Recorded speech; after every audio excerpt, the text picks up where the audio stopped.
that what once worked against you is now something that you can leverage, you could steward, and you can lead with. God doesn't make any mistakes. The patterns of who you are were already set in stone. It was just a matter of you living them out.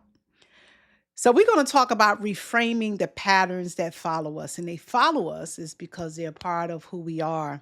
And as we look back, especially those of us who are midlife after we get after, the age of 45 or 50, we start to look back on our past and recognize what is known to be patterns and also behaviors. These are behaviors that actually showed up early. They never really left us. They just morphed into another level of life that we tend to just forgotten. Like I was that kid who couldn't sit in her seat. I couldn't stay seated.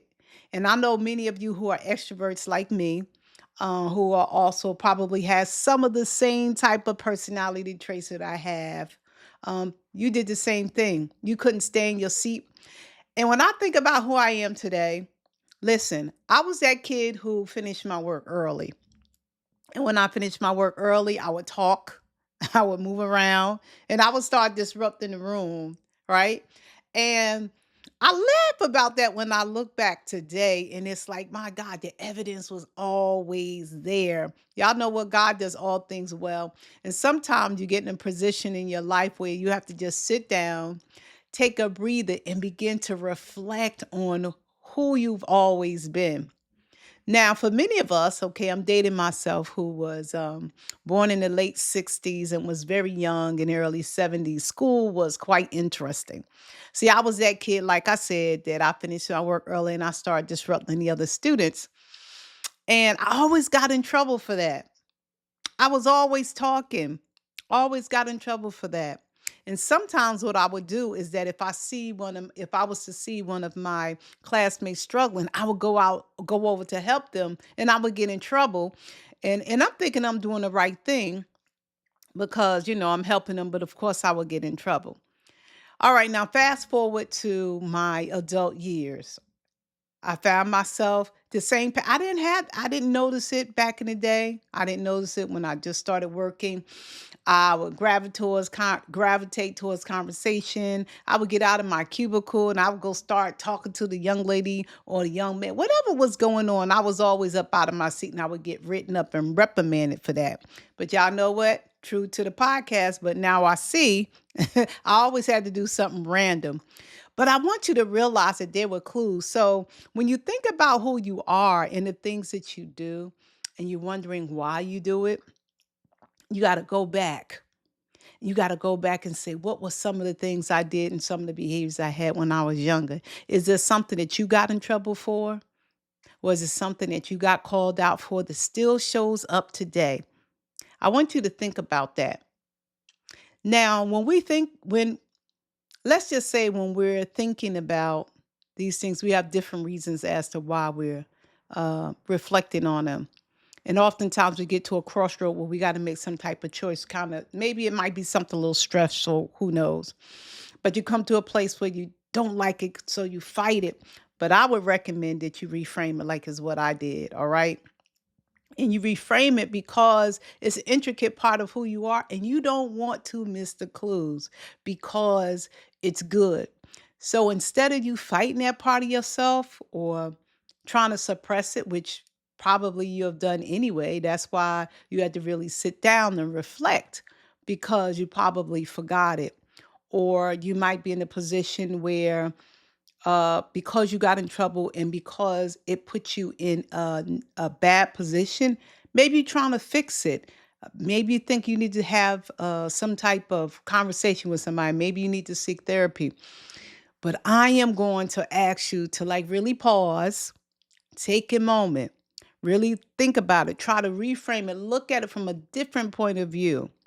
Because what if it isn't a flaw? What if it wasn't a flaw, but it was a function? What if it wasn't a mistake? It was actually a clue. And most of the time it is, and it always, we try to sit still and Think about what other folks have said, what our teachers have said, our parents have said. And y'all listen, although we're the 45 and older crowd, listen, many of us still are fighting things that we dealt with when we were younger. We are we become frustrated by it. We become lost by it. And sometimes many of us are blame our past. Now, I'm not talking about anybody that went through stuff that was really egregious in their life. I'm just, talking to those of us who was just that young person, that kid trying to find ourselves or just being us. And you look back and our parents didn't have time because they was working or doing whatever, trying to figure out how to put food on the table. But they didn't know either. But as you look back, you get a chance to reframe it so you can unlock part of your purpose. Maybe not your whole purpose. Because when I stopped fighting that pattern, when I stopped thinking about it from a negative point of view and I began to reframe it, everything makes sense. And you're going to see the same thing. Everything makes sense now. Okay, so I couldn't stay seated. I was that child who ultimately became a teacher. Remember, I was trying to help my other classmates. Also became a consultant, somebody who is now I would call myself a conversationalist. I got in trouble for being a talker, but no, I'm not a talker. I'm a conversationalist. Now I got to talk to converse with somebody, but it's the perspective that I put on it. I'm also a community engager. Many of you engage people. You like being in groups and participating on panels and things like that. You're an engager. It's all part of it. I also like to encourage. I'm rooted in hospitality. I love being hospitable to people and I love helping. But all those traits used to get me in trouble when I was younger. So here I am now in my midlife and I'm looking back and I'm just like, wow, I wish I had saw this years before, but God does all things well. Everything is in his perfect timing.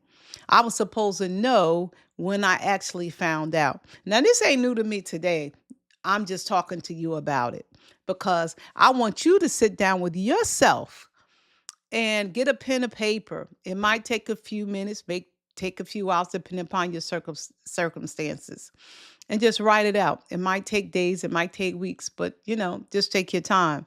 But I'm gonna tell you, still to this day, I'm the same way. Before I got here to sit here, it took me a minute to do this video, y'all, because I just kept doing stuff. I went in there to talk to my daughter. She's like, "Ma, what are you doing?" I must have been in her room like 5 different times, y'all. I'm still the same person. Now, as we look back to change, we realize that although things change at the same time, they stay the same. So, what once worked against you is now something that you can leverage, you could steward, and you can lead with. Okay. So I want you to look at it from a different perspective, especially today, because we're living in a time where you can do so much. You have an opportunity to go in so many different directions and pursue careers that you never thought you'd be able to pursue. So the time is now. So if you're on that journey of reframe, I want you to embrace it. I want you to lean into it. And I want you to be able to see what you never thought you would see. I want you to be able to see the blessing. I want you to be able to see God's divine orchestration in your life, your purpose. So I want to invite you, listen, don't shame yourself. Don't resist it. Don't try to repress it, but I want you to go in with wisdom. Ask God, okay, God, wait a minute now. Help me to look at this the right way because your old thoughts and your old patterns is going to come to your mind. It's going to try to lead how you think. I want you to begin to practice not doing that. All right. Ask God and He will help you. God will help you. And many of you do not know and don't realize that God will help you because maybe you're stuck in a thought pattern. But He's the same God that helped you before. He's the same God that's going to help you today. He's the same God today, yesterday, and forever. All right. We all know that. So, again, look back at your childhood and learn more about that person and who you were and who you are. I just want you to sit with it for a minute It's amazing how sometimes we just got to hear somebody mention it or somebody say it and say, yes, I'm going through the same thing. Or either, yes, I did the same thing. So those of you who has already done it, God bless you. You're already there. But for those of you who are not there yet, I'm telling you, and please do not let age play a factor, because as they say, that's the trick of the enemy. And the reason why I say they say, because I don't blame everything on the enemy, but sometimes it just, the enemy is just trying to keep you stuck to things that is just no good for you, and have you in these little patterns, in these little circles, where you never seem to get out of that loop. But I want to unloop you today. Like I want to unstuck you today. So I want you to take some time and think about it. Like I said, lean into it. So I want you to realize that you are fearfully and you're wonderfully made. And God had a plan. The enemy, even your flesh, because the enemy danced with your flesh, I'm telling you. And God will not allow anything that the enemy has done, anyone has done, or words or descriptors that people put on you to disrupt his purpose. God has a purpose for you. So I want you to reframe. All right. So put in the chat if you reframed it, tell me what you had to reframe. And if not, put in the chat what needs to be reframed. So maybe we can do it together. Thank you for joining me, and thank you for sitting with me on this, because you get to a point where you was blind to something, but now you see. You're going to see. I'm going to tell you, you're going to see. God wants us to be able to see. So thank you for joining me. Until next time.